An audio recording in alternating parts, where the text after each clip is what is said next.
Welcome to the Body Talk Podcast. I am your confidence coach, Tabitha Sweeney. Next to me is boudoir photographer Jill Barrile. Together, we are building an empire rebelling against diet culture and the insecurity that it creates among women. This show is raw, real, and vulnerable, showcasing all things related to body, confidence, self-worth, and the power you are about to step into, if you choose.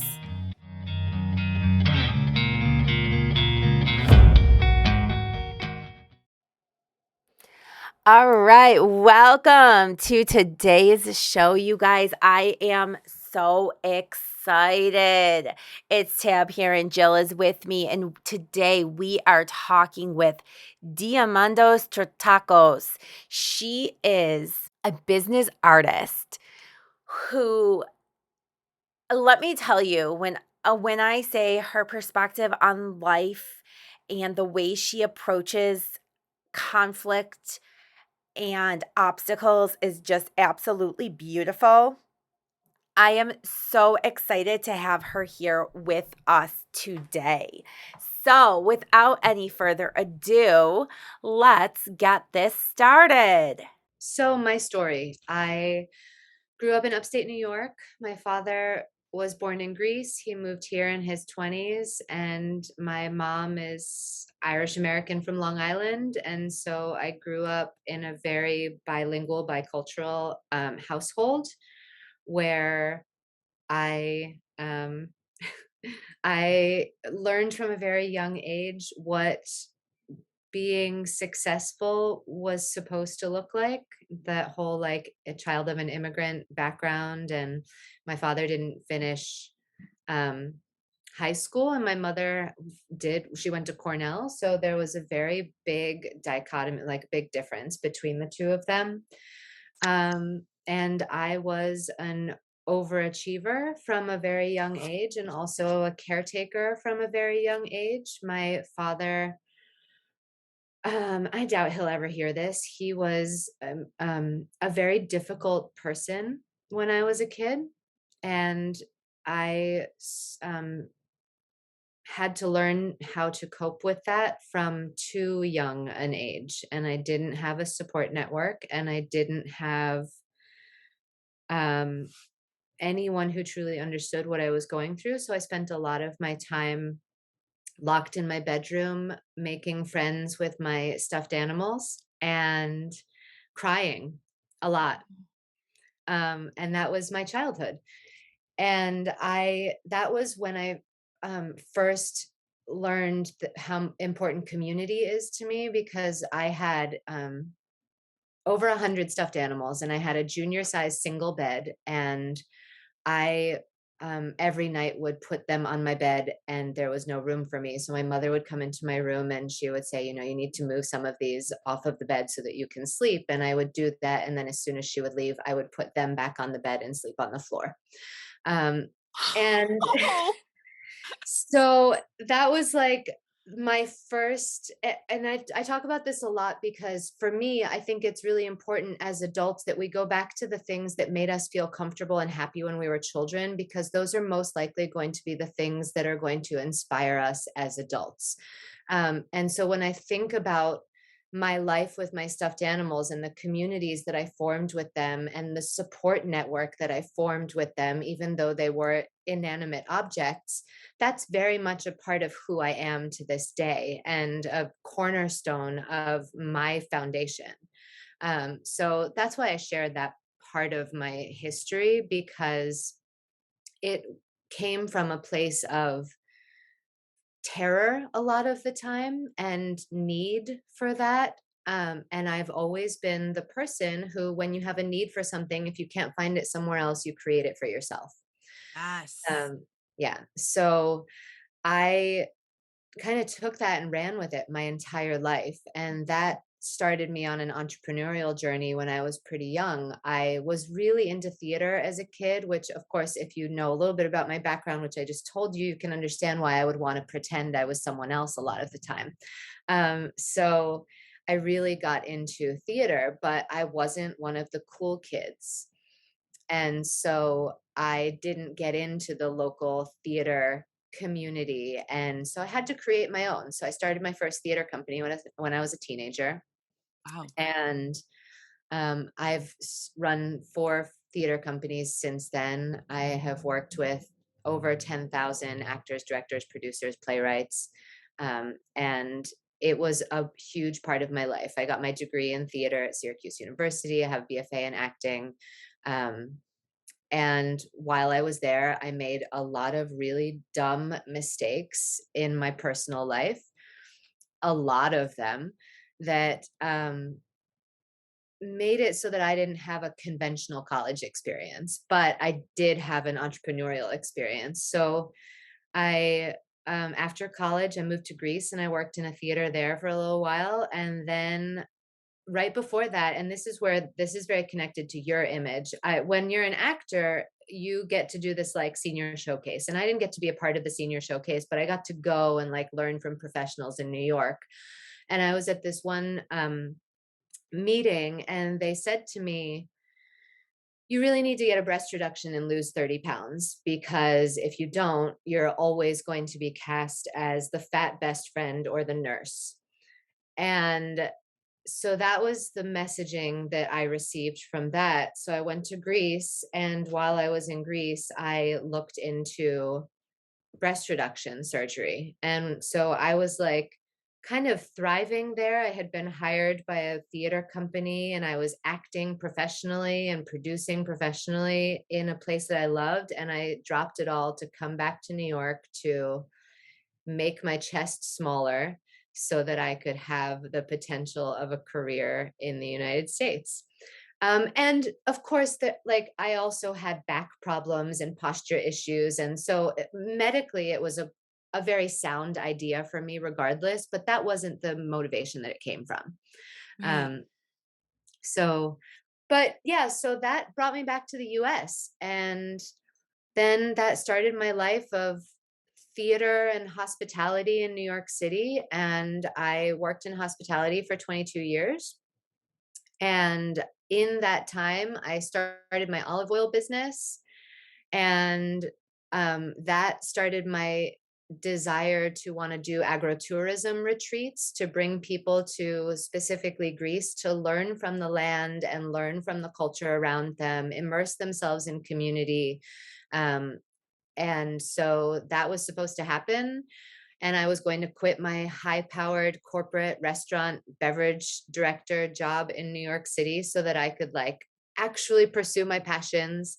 And then March of 2020 hit and everything kind of flipped upside down, which are my favorite times. And I think you've heard me talk about Lifequakes before. Mhm. Um, that is those have been the moments in my life where I have created the most amazing opportunities for myself. I thrive under the times when the earth seems to chasm beneath you and you have to jump to one side to pull yourself up. Those are when I've started all of my businesses. So I took 2020, I got my Vinyasa yoga teacher certification. I got my neuro linguistic programming certification. I became a meditation leader. I pivoted my business.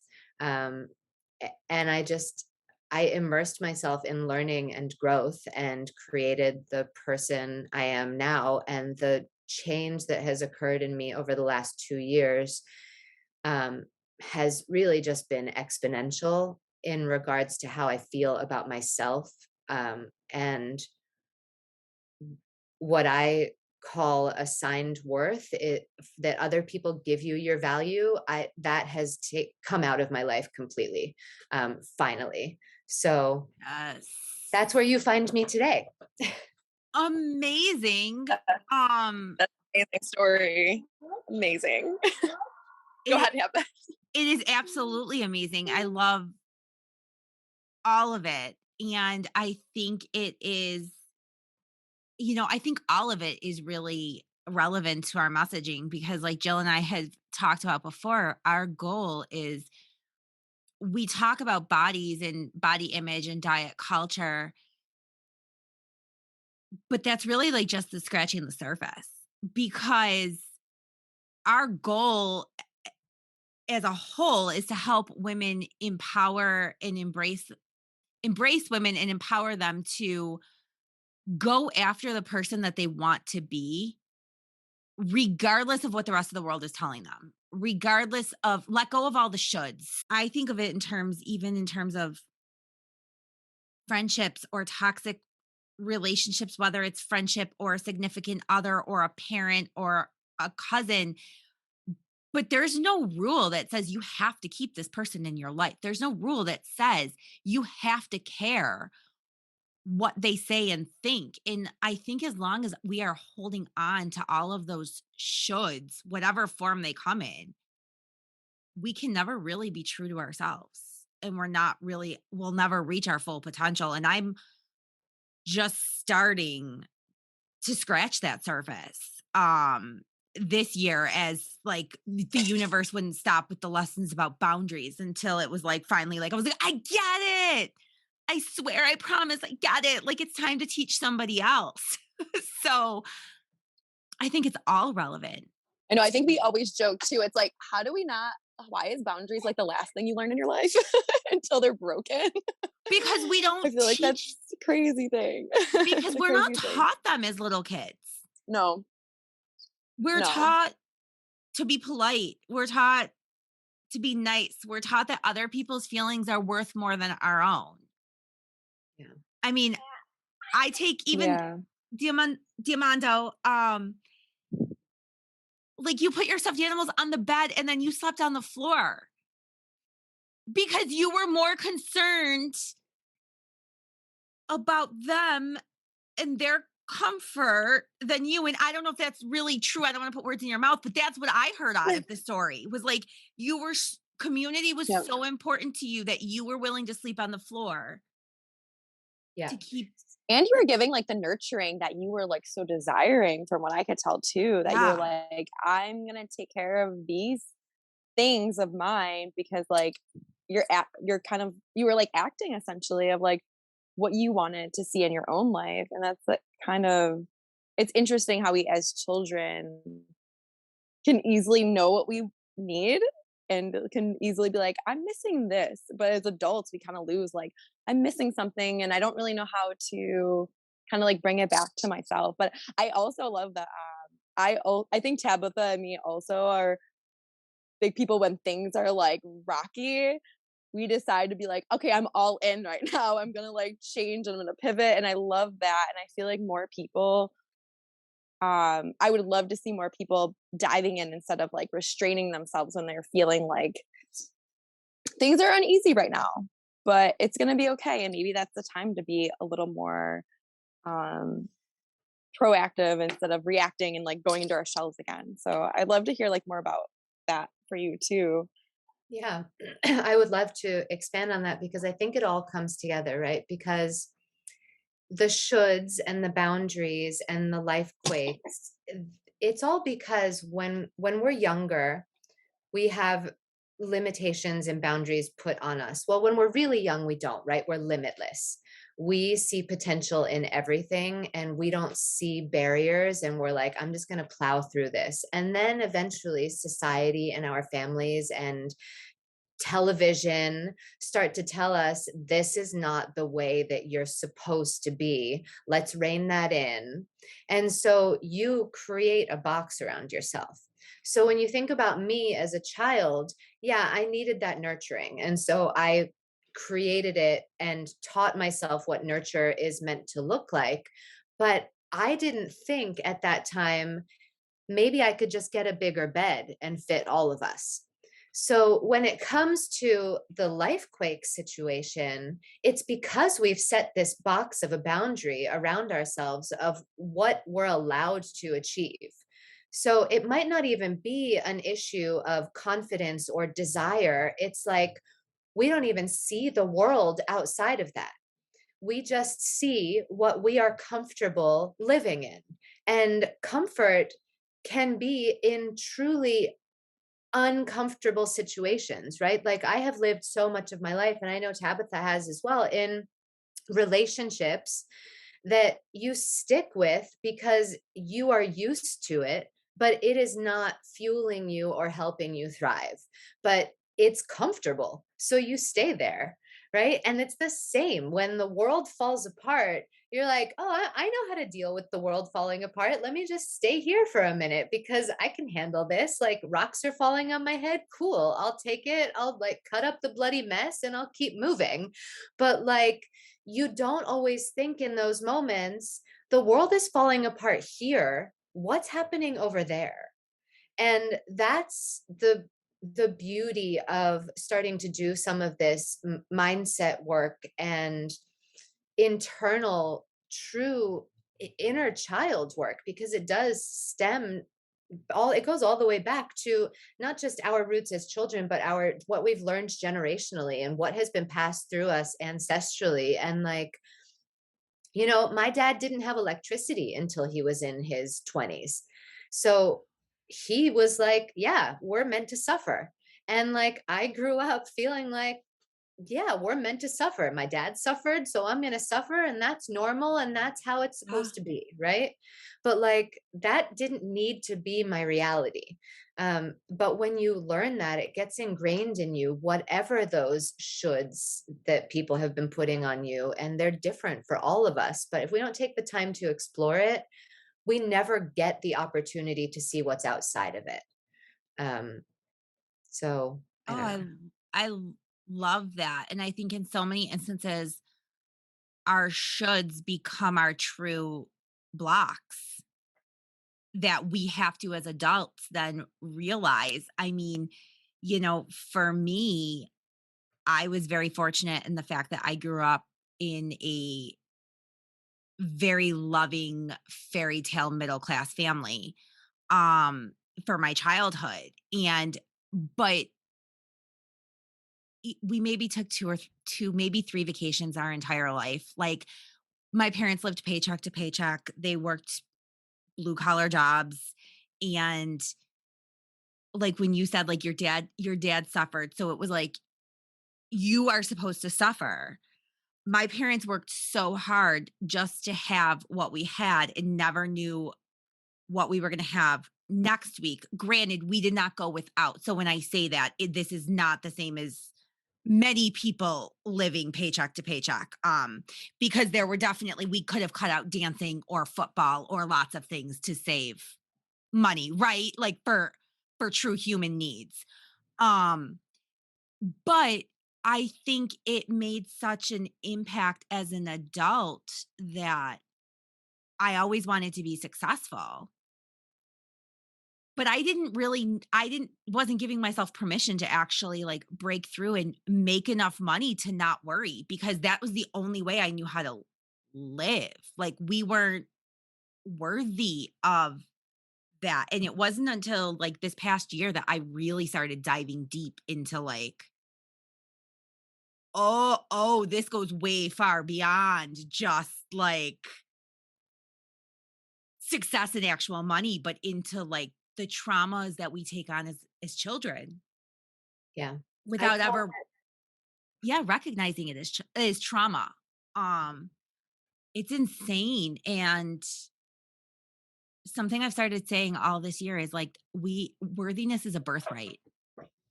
Like, we are worthy just because we were born.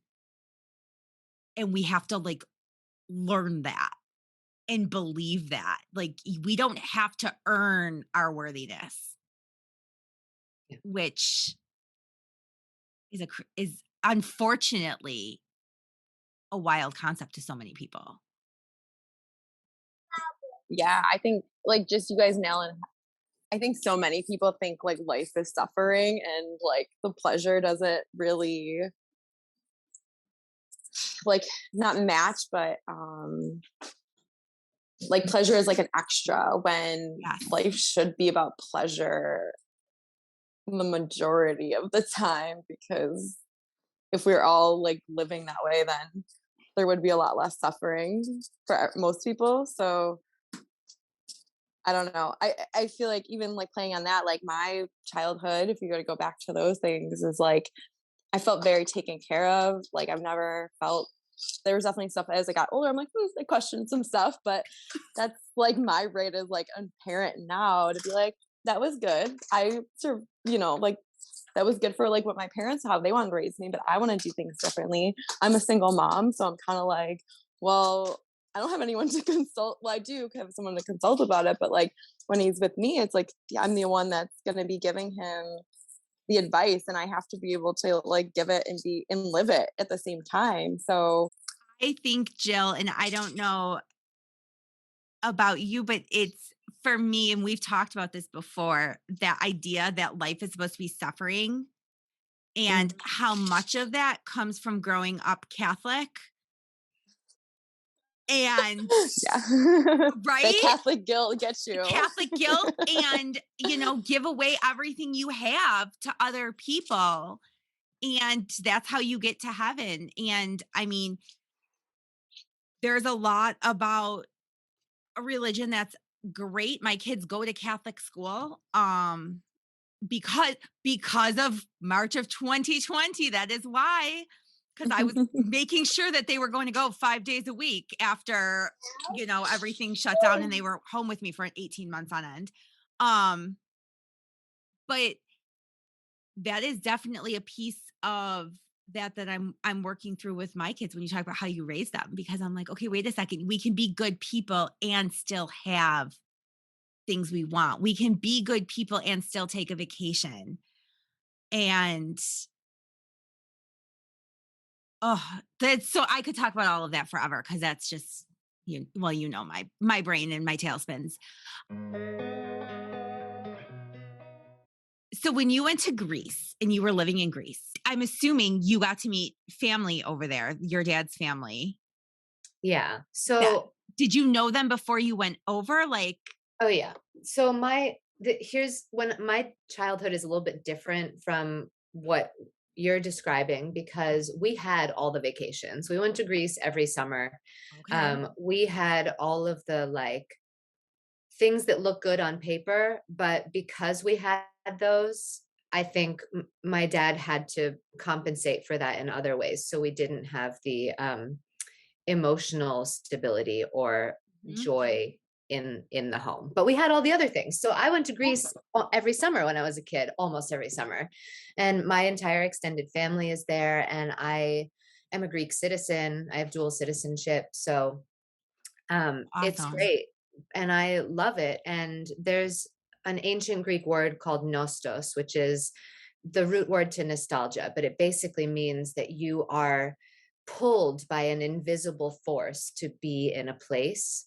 Um, and that has always, there has always been that pull for me when it comes to Greece. And I think it has less to do with the fact that ancestrally I'm from there, because half of me is not, right? It just Right. has to do with when we're talking about doing the things that make you happy.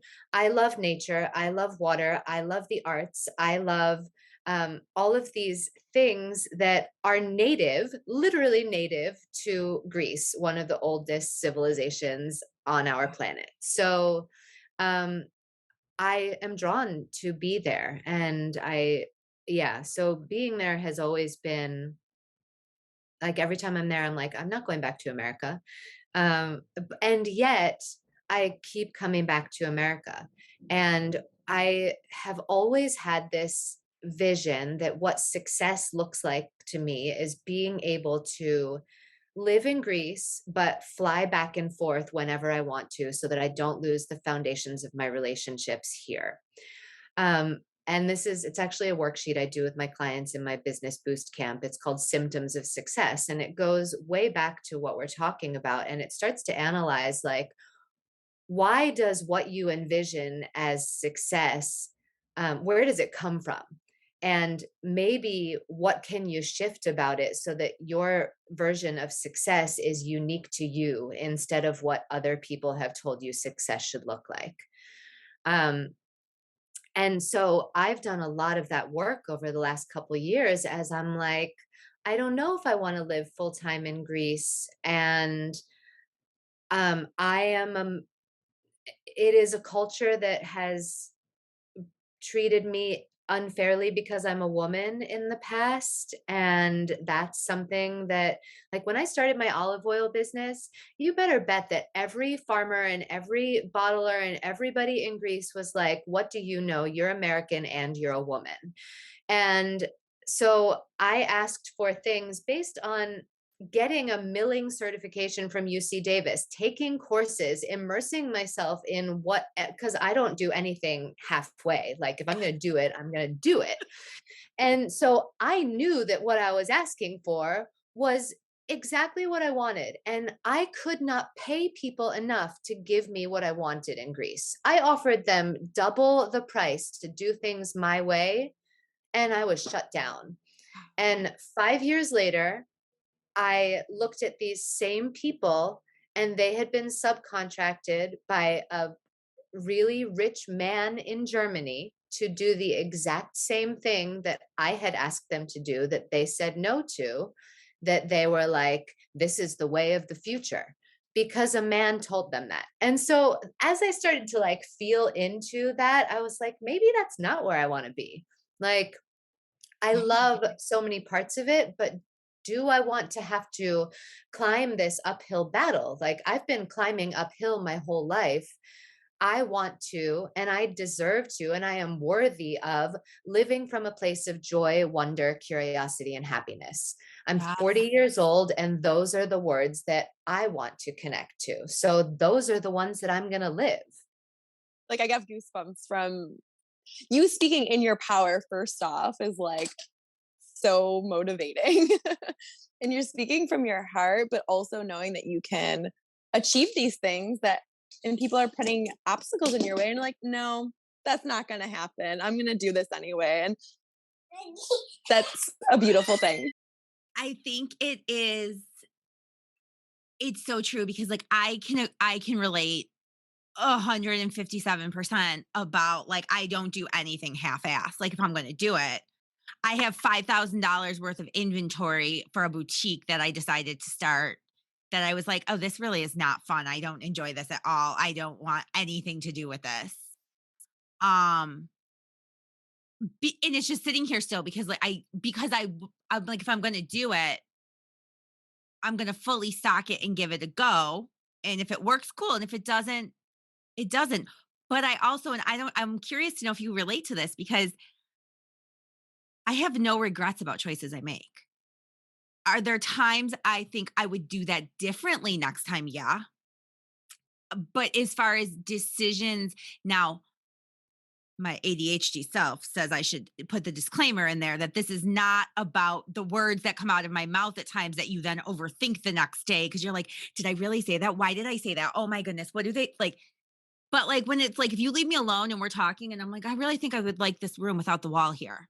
If you leave me alone, the wall's coming down. There will be a hole in the wall the next time you walk back in. And even if I hate it, I won't be upset. I'm just like, yeah, I don't really like it. Okay, let's put the wall back up. And I move on with life. So I'm curious to know if you resonate with that, or if you have those pangs of regret, like, I wish I didn't do this. What was I thinking? Why did I start this? Yeah, that's such a great question. And up until 2 years ago, I would have told you that my life was based on regret.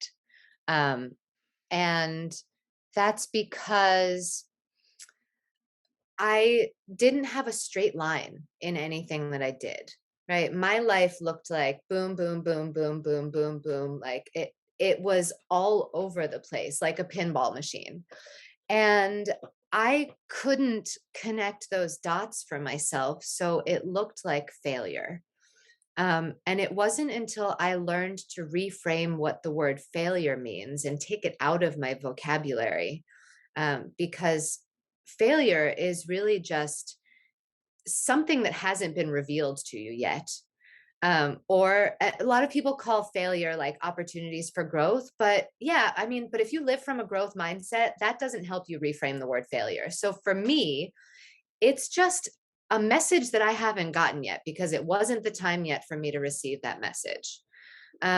So then failure doesn't exist. Yes. So it once I Yes. got So much to that. say about that. That's amazing. Well, great. That's beautiful though, because like I think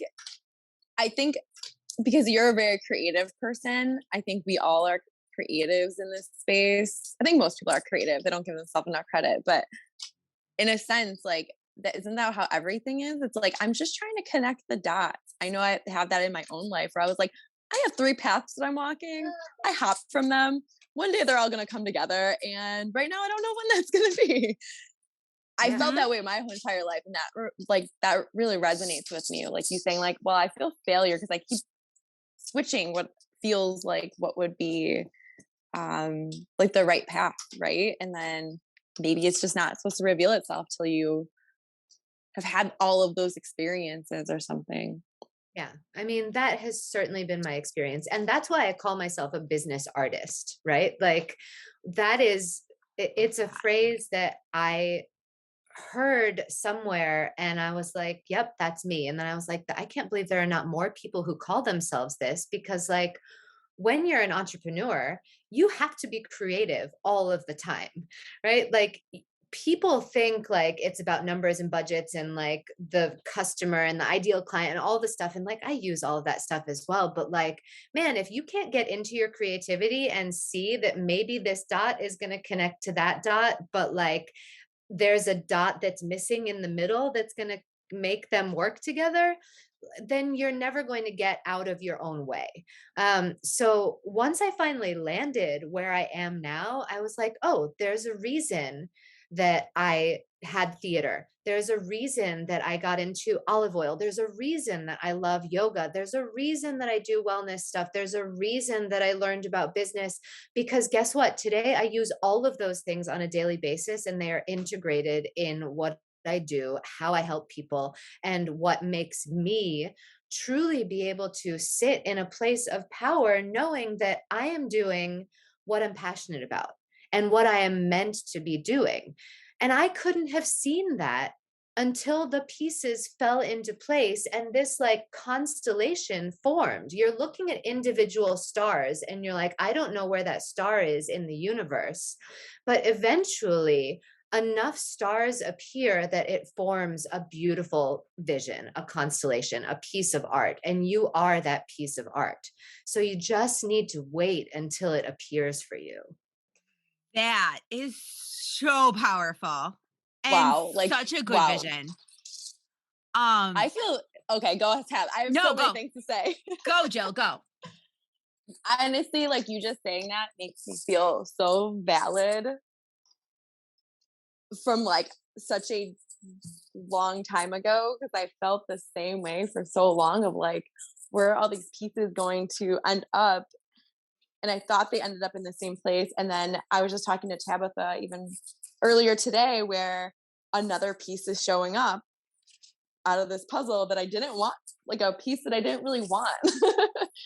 And now I'm learning to integrate something that is actually probably the anchor in what my business does and maybe like the evolution of my business, which I'm like getting goosebumps right now. But like hearing someone else say, like, hey, all of these things make sense for me and now they actually came together is it's so powerful. And I I think it's just inspiring for like anyone that's like, well, I have these things and I don't know, like I feel like I have all like I'm chaotic. And I feel like chaotic can be like a negative term and word, but like sometimes like it has to be chaotic in order for like to let that dust settle and see what actually is your life, your path. And so many people are scared of like seeing what that path is, I think, because they feel like it's going to be too much hard work. It's not defined. I feel like the work that each of us do is not hasn't been like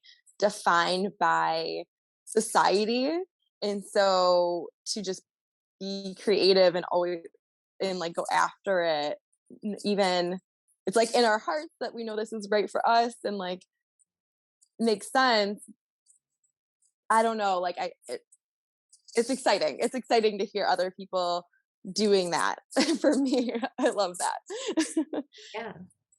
It is really exciting. And I think it definitely hits it definitely hits a spot because as you're going and you don't really see it, I have felt this where I don't really always see it, but yet I know. Like I have this ultimate like I know this is something even though, there's people in my life who are like, you could just go get a job. Like, you could just and I'm like, "Yeah, I know." And in some ways, that would make my life probably easier. In other ways, it would make it more stressful, and truthfully, I probably would hate it. Like, let's just be honest. Like, but I think it is a beautiful thing. It's been only within the past year or 2 that I've really learned to let go of the expectations of my past. I don't even know if that makes sense when I say that, but I used to cringe. Like, I would think of me in years younger and be like, "Oh my gosh, you were so bossy. Oh my gosh, you were so that wasn't so nice. That wasn't." But now I'm learning that you had to be her every step of the way in order to get to here. And Mhm. also, none of us, or at least the people I choose to want to associate and be around, should still be the same people that we were at 20, right? Like, I'm turning 40 this year. I really hope I've grown over the past 20 years and that my positions on certain things have changed because that's what we're supposed to do. Like it's this wild concept that like it's okay to change your mind. It's okay to evolve and to grow and I don't know. I love the way you said it when you said constellations and these different stars and connecting the dots and I've got dots all over the place, Yeah. right? And you will though is the thing, like, right Yeah. now, I sit in what I think is a fully formed constellation, but the truth is that it might just be a part of a larger picture that I haven't even begun to start painting yet. So, you don't know. All you can do is notice where you are in the moment, honor how you got there, and be excited about where you might go next. And if you allow yourself to live in all three of those emotions, then you're doing what what is magic. And I want to talk a little bit about chaos Yeah. because when I first started like trying to formulate my taglines for my business, one of them was I'll help you make magic out of chaos. And I stopped using that a while ago, but it is very much like how I think of the world. Like you have these endless magical possibilities and circumstances, but they only exist if you're willing to play in the mud and feel through all of the icky, dirty, and gross and see if there might be like something shiny hanging out underneath it. So like when I hear people say like, focus on the positive or those phrases, I'm like, cool, I would love to, but like, life isn't always butterflies and roses. And the beauty of it is being able to honor that and know that there's something better for me out there. And it's what's better for me is not what's better for you. So stop putting your value on me. Yes. And I think, the toxic positivity is such a real thing that just telling people to find the positive and find the good, we're like trying to invalidate the hard that they're going through or the bad that they're going through. And you're right. Life is not roses and unicorns and all of that. It's 90% mud. Like even when you're in the middle of the really good, right? There's still mud because that is life. And I think the people who survive it, not survive, the people who thrive in it learn how to play in the mud and build a sandcastle in the mud and learn how to they learn how to take that chaos and look for the cracks in it. But it's more than just simply like, I think you would agree. It's more than just simply being like, okay, well, the world is falling apart. So I'll just look for the good. Like, it's hard work. It's hard work to turn chaos into good. I was even thinking too, that resonated with, I was rereading through like a journal entry recently, and it was like, I'm 32 years old, and I'm like, the amount of emotion, amount of things I felt in my life, I feel lucky, even though there has been some awful on the ground, bare bones moments, skeleton of myself feeling moments. There's been so many good moments, and to be able to have that kind of range and to be able to like have experienced that much range of emotion and like experiences, I actually do feel lucky, even though the bad ones did exist. It makes like the best ones even like brighter, and like it forms you, it makes you really in the end of it. um and that some people don't get a chance to feel lit up by life, like, so I feel so lit up by life sometimes. I hope that everyone's able to experience that and not just living in like a plateau of like, I'm kind of happy, I'm kind of sad, like something doesn't feel right, like, but in order to have that like such lit upness, I think you really do have to kind of go through the muck, like you're just saying, go through the chaos and seeing like what is going to get you through to the next place. I would love to actually hear more about like the retreats you do and like the things that you were planning, like the meditation, the like what's your vision for that? Because I feel like that is such a, I keep coming back to that because I think a lot of people, I think it's a big need, and it feels like it's something that is on the horizon. Like I feel like there's so many of us that are kind of like a little ahead of our times of like what people are going to need soon. And so I would love to hear when I'm like, that's going to be something people are going to need in a few years.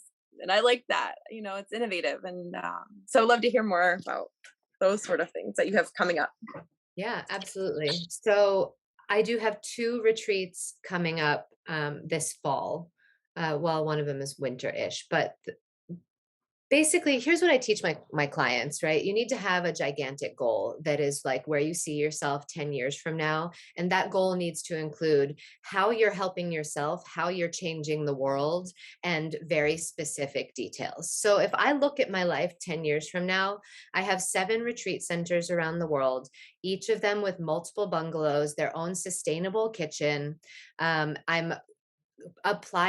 giving local communities employment in multiple different places, and I have scholarships for 2 people for each of my retreats to go, and those people are people who have survived abusive situations in the past. So that's where my life is 10 years from now. And I am committed to making that happen. Now, is it going to look different than that? Absolutely, right? Because I planted my flag on that mountain in the distance and I use that as like a marker, but all I can really do is see the step that's in front of me, and that path could meander to a totally different mountain. And I'm okay with that. But I need to have that anchor fully visualized and internalized so that I can know which way to step next. So what I have immediately coming up are 2 retreats, one in Montauk, September 30th through October 2nd. It is a retreat for female entrepreneurs, and we use the term entrepreneur lightly because I truly believe that every person out there has the ability to form a business if they want to. And I do think that we are moving societally into a place where if you don't also have a business or a creative outlet for your internal superpowers and skills, you are doing yourself a disservice. So when I say I work with female entrepreneurs in this retreat setting, I think that that is literally anybody out there. So I'm working with an intuitive coach as well as another yogi and mindset person. And the 3 of us are bringing people to Montauk to really kind of feel into developing businesses, or expanding businesses, but using the land. So we will be doing guided nature hikes and foraging for herbs and learning how to incorporate those. We'll be doing painting workshops so that people can start to express their creativity differently. We'll be moving because if you can't get it into your body, you don't have as deep access into your creative spirit, your emotions. Like if you're in your mind all the time, you get stuck here. So you've got to move it to use it. Been Like, there. yeah, right. Me too. Which is like we all, that's business, right? You have one tiny advantage over the other people who need what you have, and so you teach it. That is business. It's not about being the best in a field. It's about being just having one little bit of information more than the people who are seeking that bit of information. Right. Um, so anyhow, the retreat is a 3-day retreat in Montauk, and it will be yoga and clean living and creativity and women empowering each other, idea incubation, and hopefully I know people will come out of it transformed. Yeah. But transformation to me is I find it not a full enough word, because transformation happens all the time. Transformation is equivalent to growth. So I fully believe that there's something, I just haven't found the right word yet for what the experience is, but I know that I'm creating environments where people are going to be able to more fully communicate with themselves what it is that lights them up. And when you know that for yourself, then you can go off into the world and shine that light everywhere. So that's September 30th through October 2nd. The end of November, I'll be bringing people to Sparta in Greece to do an agritourism business retreat. So it will be more of if you're an entrepreneur, you'll have the opportunity to do the entrepreneurial work with me. If you just want to like do yoga and go for hikes in the mountains of Greece, you have that option. If you want to learn about harvesting olives, making olive oil, cooking with olive oil, making other products from the land, that will be a part of it. Basically, the retreat in Greece is incorporating all of the things that I do: writing, relationship building, community, entrepreneurial work, learning from the land, learning from each other. Um, and all of that is what makes me a strong businesswoman. So, um, that is it will be, I have 20 years of experience in hospitality, so people will be able to curate the retreat that they want. I'll have multiple programs available depending on what path works for you, because I can't get behind anything that is designed with like everyone needs to do this exactly the same way, because that's what I fight against in the world. Like, there is not one path that works for everyone. There's not one diet program or lifestyle or anything that works for everyone. Um, and while I stray from the ADD culture of like, oh, I want to try this and I won't commit to this, so I'm going to try that, I also think that there needs to be room to create that constellation. So, like, pick what works for you and feel into it, as long as you have a guide there checking in with you to be like, how does this feel for you right now? Are you doing this because you think that that's what you should be doing? Or are you doing this because it feels good? And so that will be my purpose in these retreats, is to check in with people frequently and be like, does this feel right? Because if it doesn't, let's come up with another plan. There's no shame in changing your plan. In fact, that's the glory. That's the growth. Yeah. That's the magic. Change it, make it work for you, honor those pivots, because that is what makes you truly exceptional. That I think is one of the most important lessons that I myself have had to learn. And so then, of course, I feel like that must be everybody's most important lesson to learn. But, I grew up like being true to your word on loyalty and on like not changing your mind and not changing your, in it wasn't too long ago, and Jill knows this well. I had I had to make a decision, and I sat in my office and I was bawling my eyes out. And I remember saying to my mom, like, I know what I have to do, but in doing so, I have to break my word that I have made. And I basically looked at her. I was like, and you basically told me my whole life how that makes you a terrible person when you do that. You're flaky, you're flighty, you're that. And she's like, well, yes, but not when it comes to your actual health, not when it comes to your actual how you're living your life. Because the commitment I had made and agreed to, I made in good faith, unknowing that it was it was eating me alive. I didn't, a few months in, and I was like, I can't do this for 4.5 more years. Like, there's not a couple days left in this commitment. There's 4.5 more years, and I can't do this. And I think that's such an important thing, is to learn that you have the permission to change your mind and to change your course. And I love that you said, like, not in like the ADD fashion, which is definitely me over here.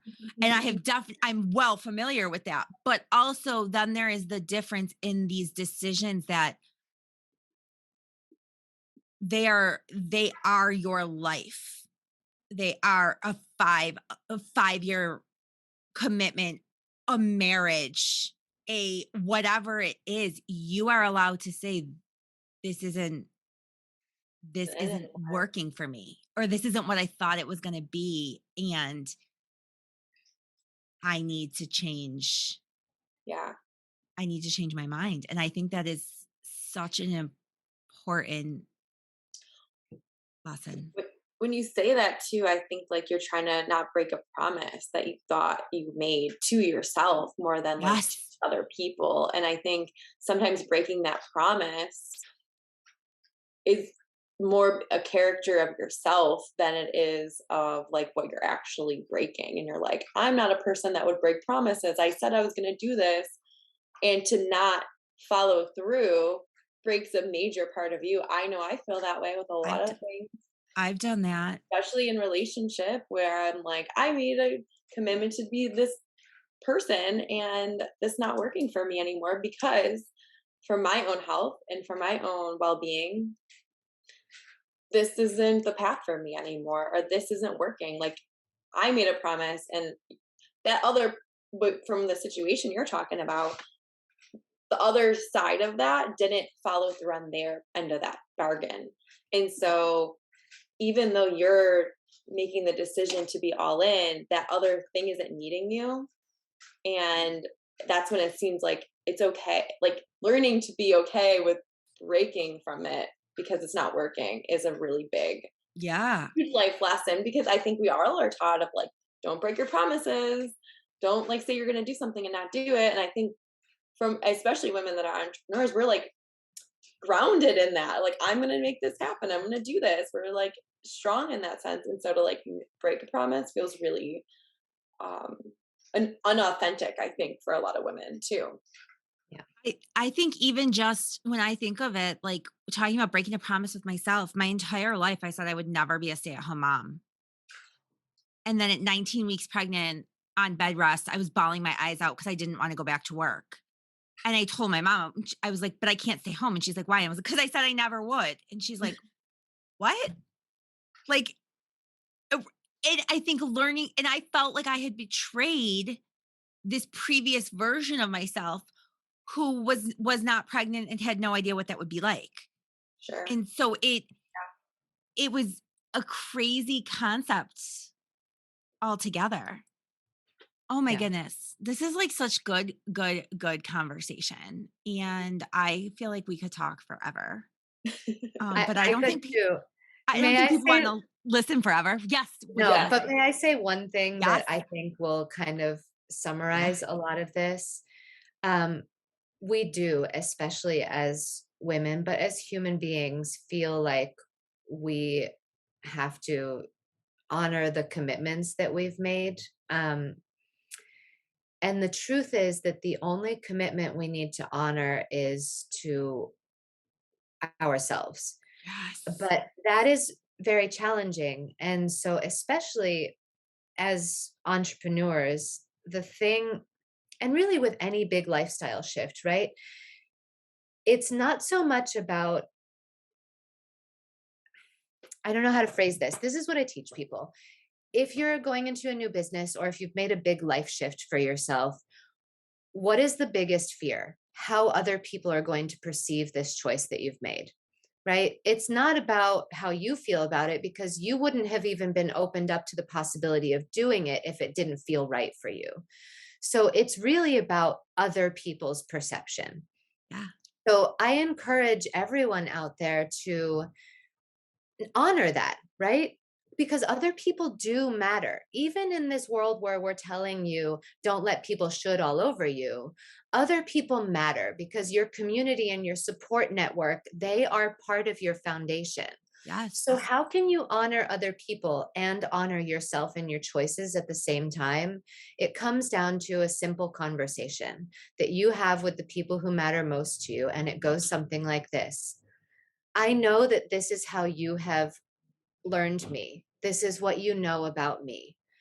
I have come to the realization that that's not working for me anymore. And because I respect you and our relationship, I want you to be the first to know that this is what's going to look different about my life, my business, my situation, because you matter to me, but I matter to me just as much. So I'm letting it out there and putting it all on the table so that we can work through this together. But please know that this is what it might start to look like. And it might be sticky, but I love you enough to want to go through this sticky mess with you by my side. Um, and those are the conversations where you can allow other people to matter without diminishing your own needs. That is powerful right there. That is a really powerful. And I absolutely love that. Love that example.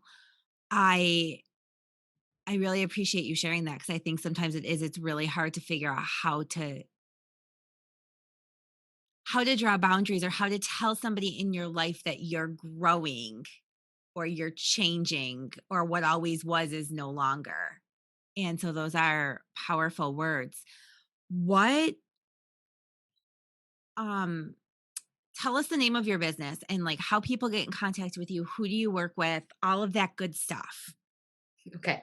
My business is Go Live Spartan. And it, it has multiple meanings, and it can be pronounced go live or go live, however you want it to be, because I, like I said, don't believe in one way works for everyone. So whatever feels right in the moment is what it is. And Spartan, because it is an attitude, but also where I'm from, and I honor where I'm from a lot. So um, because it's about that foundation of growth. So that's the name of my business and the reason for it. I am a business artist, so I help people save time and money so that they can focus on the things that they're truly passionate about. Um, and know how to clearly communicate that message to the people who want to make it rain money all over them, honestly. Like that, because there are those people out there. So honor your superpowers, and there are people out there who are like, yeah, I want to pay you all of the money to shine on me. So that's who I help. But it is, I use a heart-centered and a head-centered approach. So I'm like mind, body, soul, fully integrated mentor, working creatively with people who I like to call them creative warriors. Those are my people. Because you are going to fight through it all for what matters to you. But you're going to do it with a sense of play and fun. And people can contact me on my website at www.golivespartan.com. I can be reached via email at ask@golivespartan.com, or on Instagram at golivespartan. So Yeah, one little lesson I'll give to anybody who might be an entrepreneur out there: buy all of the social media domains for free. Don't buy them, but like get them all in your name so that nobody else takes them. And if your business needs to change name, get them all again. But like just secure all of them so that you have consistency, because consistency is important. So I will say though, if you type in "Go Live Spartan," you will find a camera company. That's not me. So and I existed before them, and I have the trademark, so they can go suck it.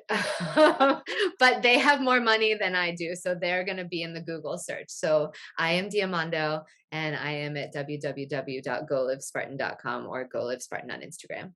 Amazing. And I will drop all of the links into the show notes for everybody. Thank you so much for being here today. Yes, thank you. Great conversation. Thank you so much for hosting. I've enjoyed it. Yes. Thanks so much for joining us today, guys. We cannot wait until the next time. In the meantime, if you haven't already, don't forget to hit subscribe. If you enjoyed the content, go ahead and leave us a rating and review. Every single one helps us be seen by more people. If you enjoy this content, don't forget that you can help support us as your creators by clicking on the link below and then clicking on support. Have a great day, guys.